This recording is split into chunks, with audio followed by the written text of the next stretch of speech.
Stop putting so many things on that daily list. Make it realistic. Do that for your teams. Often we set high expectations for those on our teams, and they're unrealistic. Welcome to the Contributor Wednesday series on the Bridge the Gap Network. Each week, you'll hear from a thought leader discussing topics that are relevant and impactful to the senior living industry. Welcome to Bridge the Gap Contributor Wednesday. I'm Kathy Parry, corporate energy expert, and excited to be back with you for my second session.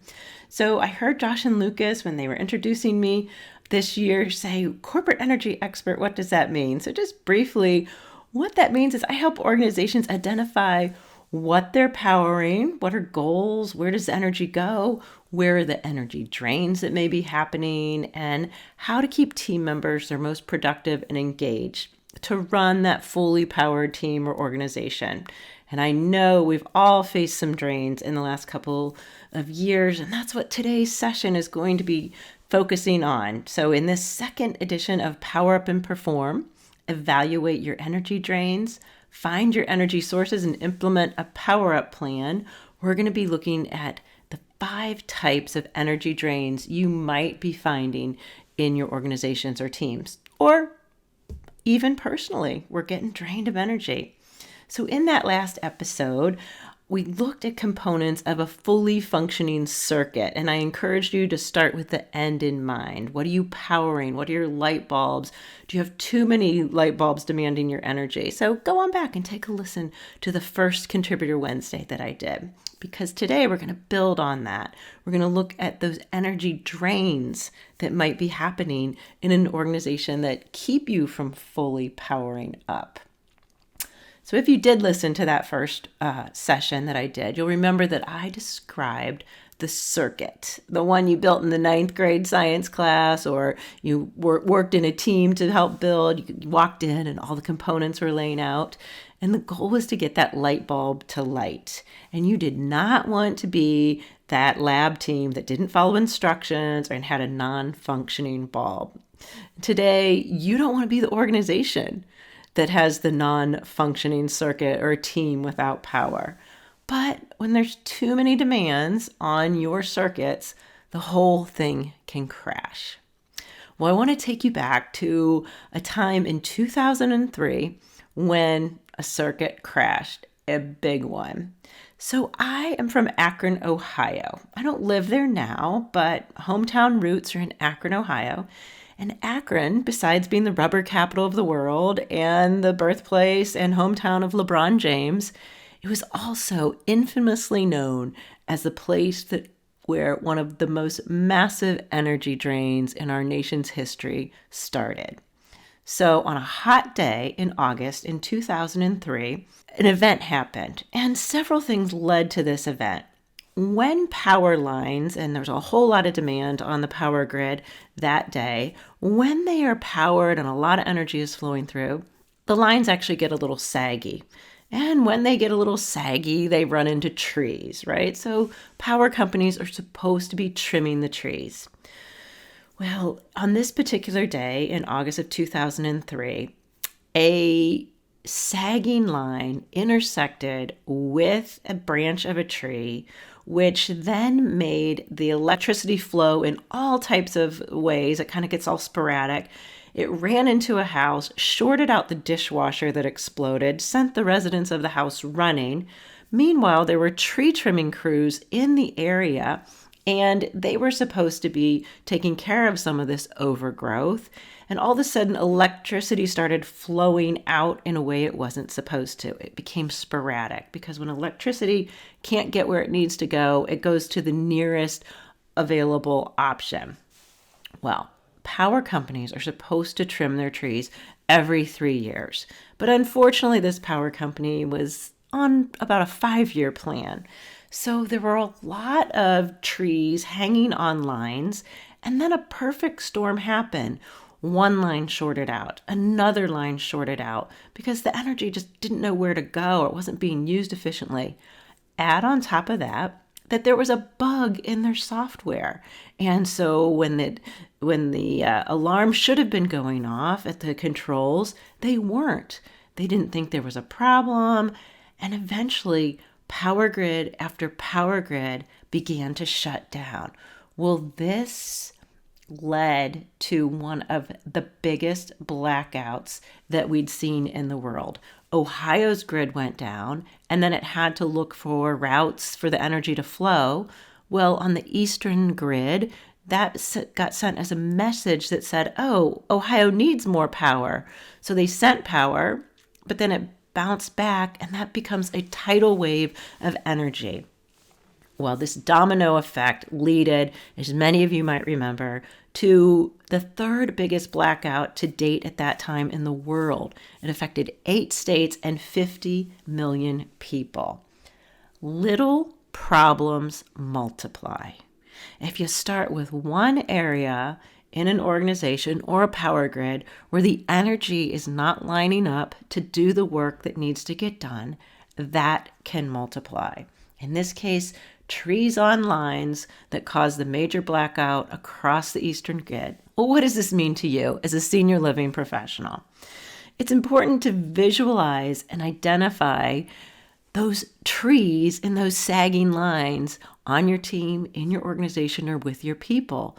What are the types of events, the positions or the people that are in positions or lack of people in positions, or the processes that are draining you and your teams of energy? Your grid may not be built for what we've been through. And that's actually what happened in this event. Our grids have gotten outdated, and I will finish up this session with one of the more recent grid outages and a story there. But the grids were getting outdated, and yours might be as well. Is your organization built for what we've been through? This disruption from COVID-19, from the Great Resignation, from all the things that are compounding, you just might not be built, and it might be time to take a look at your grid. So I've broken the energy drains into 5 different categories. I just want to kind of walk through these so that when you're done listening today, you might take a look at where are the drains coming from. So once we break it down, it becomes a little bit easier to look at. The first type of energy drain is organizational. These types of drains come kind of from a lack of vision, communication, or what I just spoke of, that outdatedness. Mostly, though, we can kind of break this down into communication. We're really great at vision setting and goals, but sometimes they're not always communicated. And sometimes we just forget, hey, it's time to set a new goal. It's time to reinforce those goals. So energy at an organizational level begins to short out when those things don't happen. So are your drains at an organizational level? The next type of energy drain that I look for are leadership drains.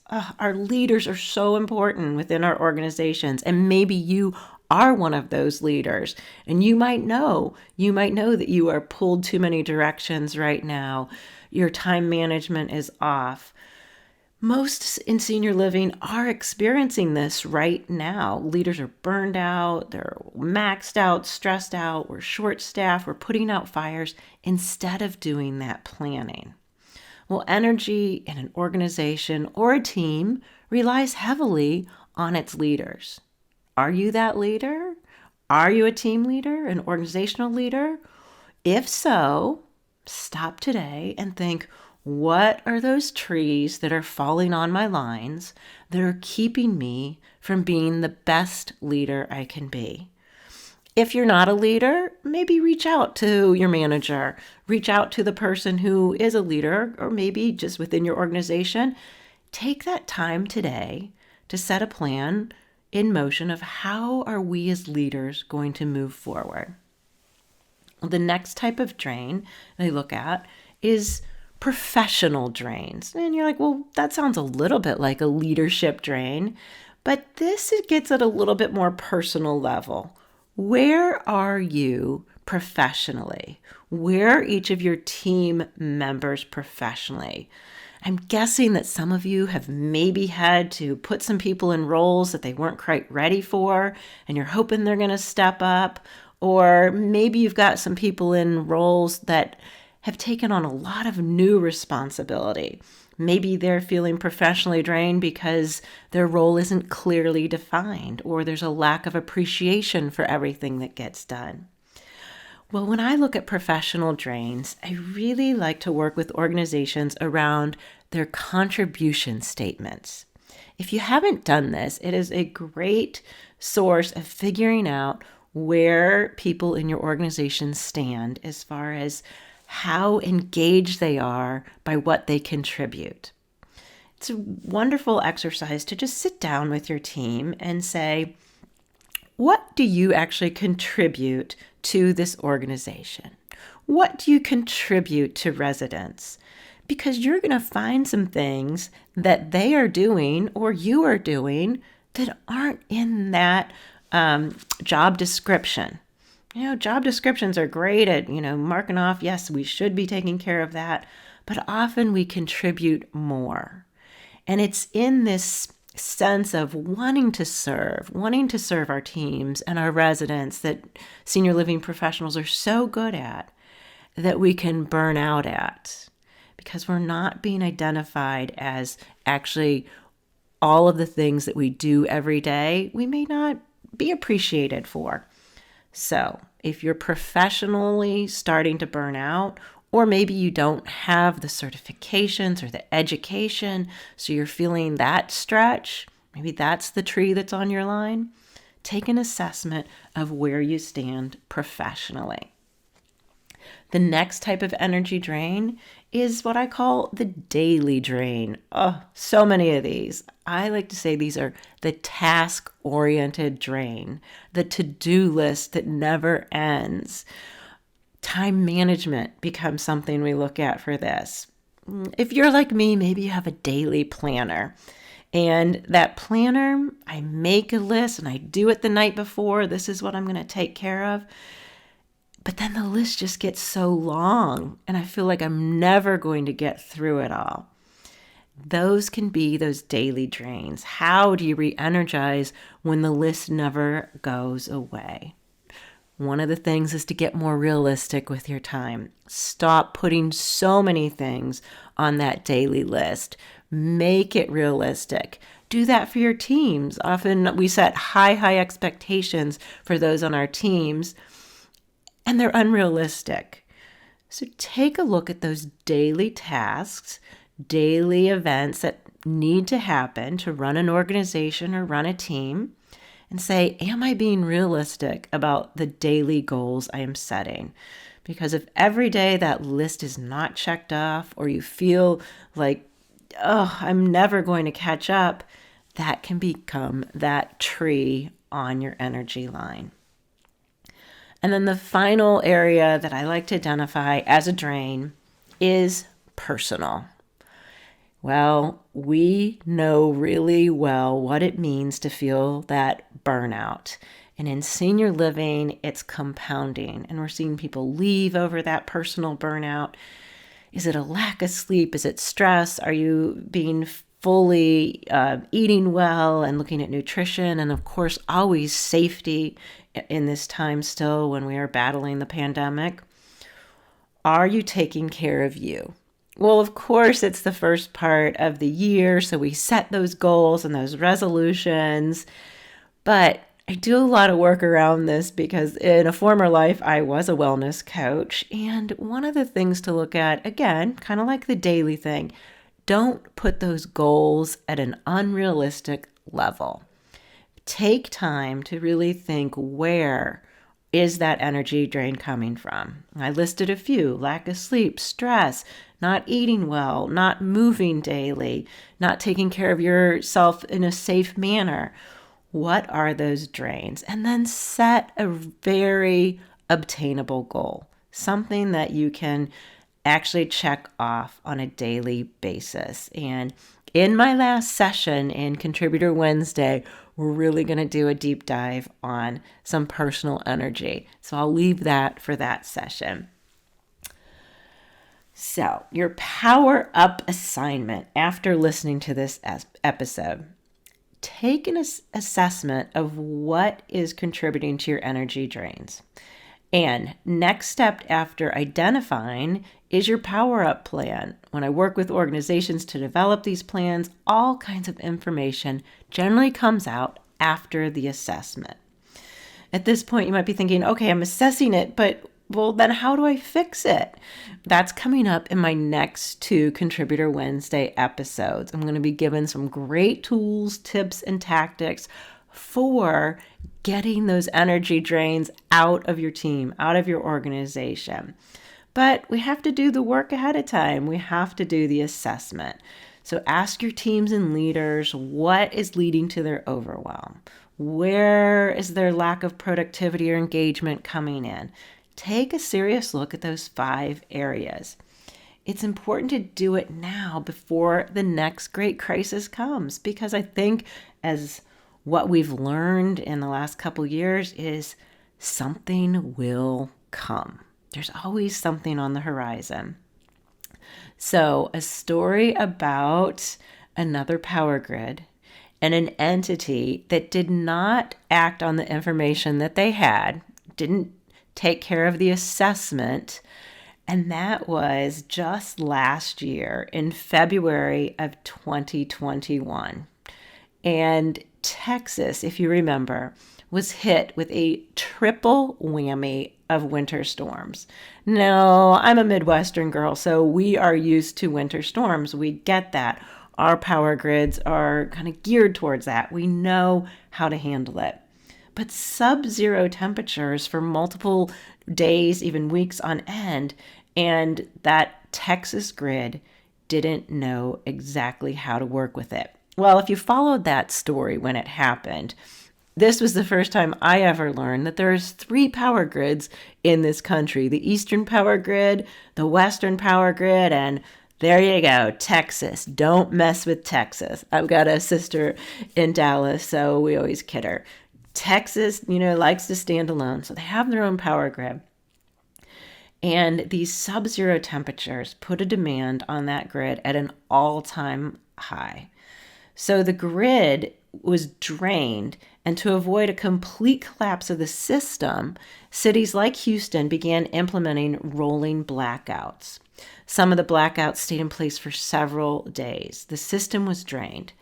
Because Texas operates its own power grid, the East and the West Coast grids, weren't able to send any power. So it was on its own. 4.5 million people were affected, and many deaths resulted from that. But, and some of you I know listening lived that, a little bit too realistic, and we're hoping you don't go back there this winter. But here's the important part of the story that I found fascinating when we're looking at this whole power up system and taking that assessment. 10 years earlier, an assessment of the grid was made by the Federal Energy and Regulatory Commission.